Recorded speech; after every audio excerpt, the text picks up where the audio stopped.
Hello,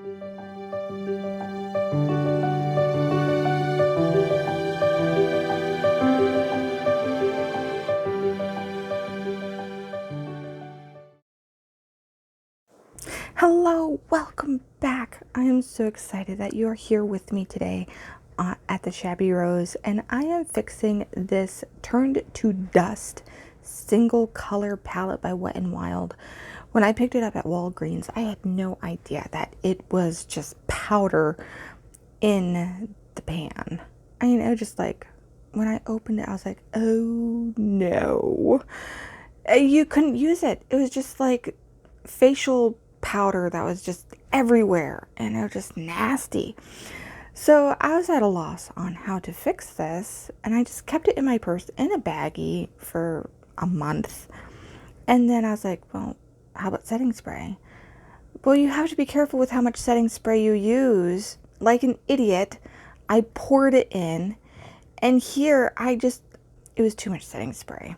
So here I am trying to get as much of the chunks out as possible so that it would actually set. I was so disappointed with myself that I had actually poured the setting spray into the bowl, and I did not pump it with my finger like a person should. But one thing I did find out is that a paper towel will soak up the excess water or toilet paper, and it will actually work with getting all that excess moisture up out of the pan. And a Lego fits perfectly with tapping it down and making it more firm and soaking up the excess water. But another thing is the pigmentation, I think, is lost in this, because you can see a lot of color is coming up. That gorgeous blue hue is mostly being transferred to the toilet paper. So here I am using my Lego blocks to put my eyeshadow back together again. But this was a trial run, and I'm so glad I tested it out on this eyeshadow palette and not on the next one that I was trying to put together.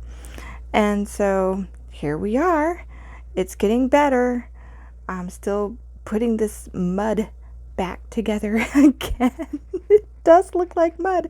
I'm working with mud, and it did firm up after I used more paper. But getting the pan back into the case, it just came to me, use these double-sided nail tabs, and these are strong. Your pan won't go anywhere once you've restored your powder back to a firm like cake.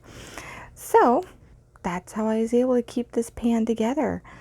So I was very pleased ultimately with how it turned out. It's still usable. The pigmentation is pretty much there. I still have to just see how it looks on the eye, but at least it's not going to fall apart again. It's pretty well fixed. So that's awesome. And I'm just so glad it turned out well. So the Lego blocks really help with tapping it down into the pan. And so if your kids have some Legos that you're tired of stepping on, commandeer a couple and you can use it for makeup restoration. And so here we are. It doesn't look too bad. I'm actually quite pleased that it's still shimmery. You can still see green, and it has a nice color to it. So it wasn't ruined. The setting spray did work out pretty good. So there we are, all restored. And then I got the bright idea to do this. A few moments later. I found this gorgeous palette at Five Below. But when I opened it, it was like this, totally broken. Well, not all of the shades, just those three. So I left it there, and I didn't pick it up for like 3 weeks because I went to other Five Belows trying to find this same palette. No luck. So I went back to where I saw this one. It was still there, shoved in the back on the shelf, and I decided to pick it up. And I asked the lady who was watching the cash registers.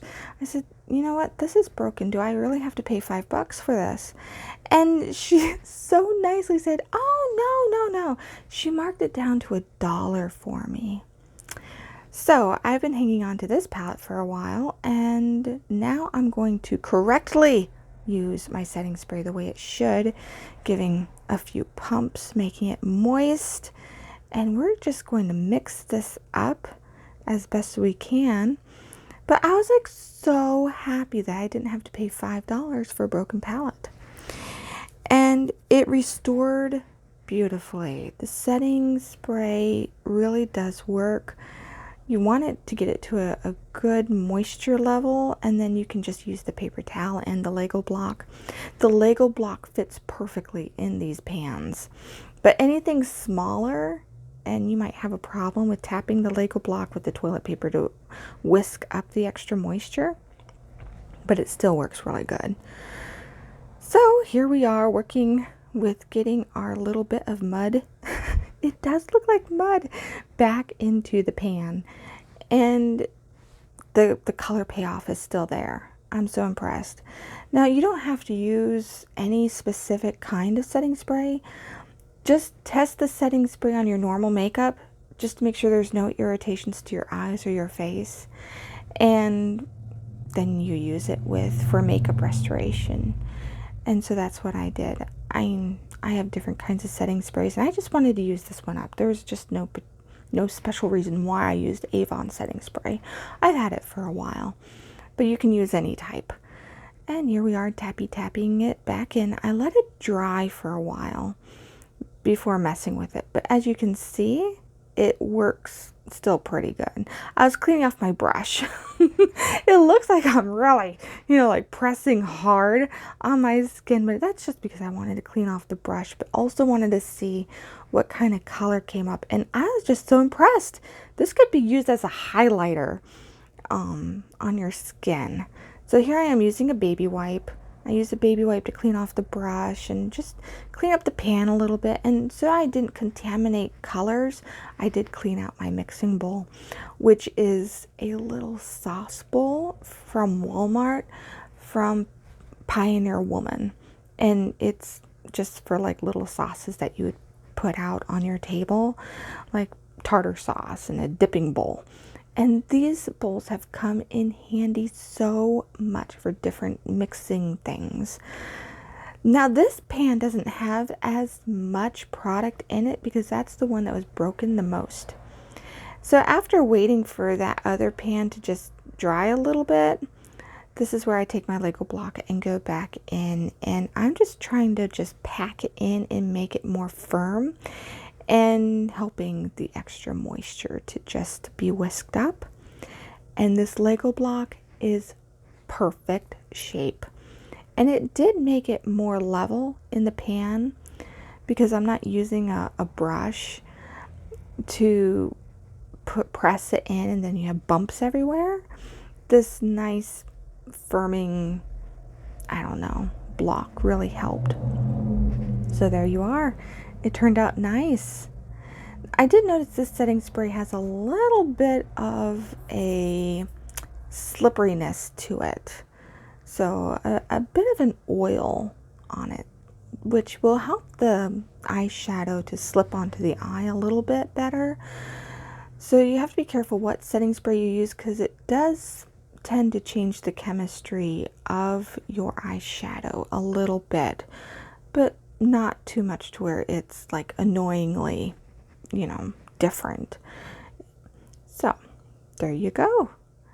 I haven't messed with it to put it on my eye and to see how much pigmentation is actually, lost. But I don't think it's that much. I think this will work. I have to do a video on actual using the palette on my eye. I just needed to restore it, and that way it could be put in with my collection, not be spread everywhere. So I didn't wait as long to tap up the moisture, but that's okay. I was just going by the, however I could do it, and it worked out okay.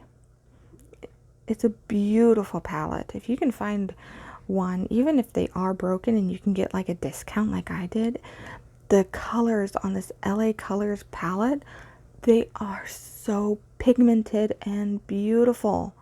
You can use different colors in this palette for blush, highlighter, color correcting a little bit. I mean, this is just a gorgeous palette.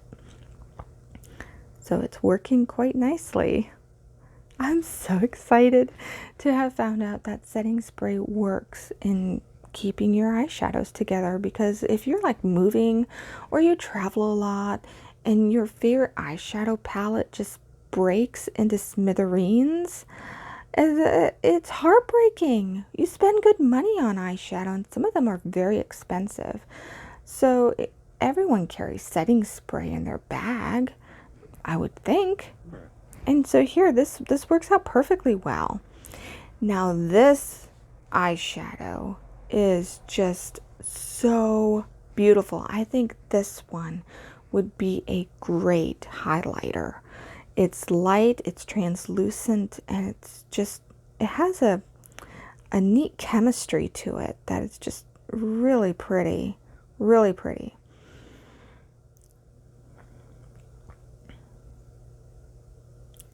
Just packing it in there, trying to save every little bit of this powder. Don't waste it. Don't keep most of it in the bowl. And I do clean out the bowl after each color that I use with a baby wipe. So here we are going to pack that in on this color also. I didn't have paper towels, so I was just using toilet paper, and I did realize that the toilet paper was able to be more flexible to the pan. I think a paper towel, it would work, but it would work. Also, if you have a nice design on a paper towel, maybe as you pressed it in, it would like leave a neat design in the pan. But I didn't, all I had was toilet paper. You could almost emboss your pans with a paper towel to make them look really pretty. There you go, like a nice firm press with that Lego block. So I think I will be keeping these Lego blocks in my makeup restoration kit. Mine! My Legos. Now that I realize that they fit and they do so well. So here I am just cleaning up the pan, making it look more presentable. In the end, you can barely tell that it has been broken, except for like the lack of some powder in some of the pans. It really turned out well. And look, it's just amazing how clear. And the mirror on these palettes is beautiful. So here's the before. Here's the after. And thank you for being here and watching.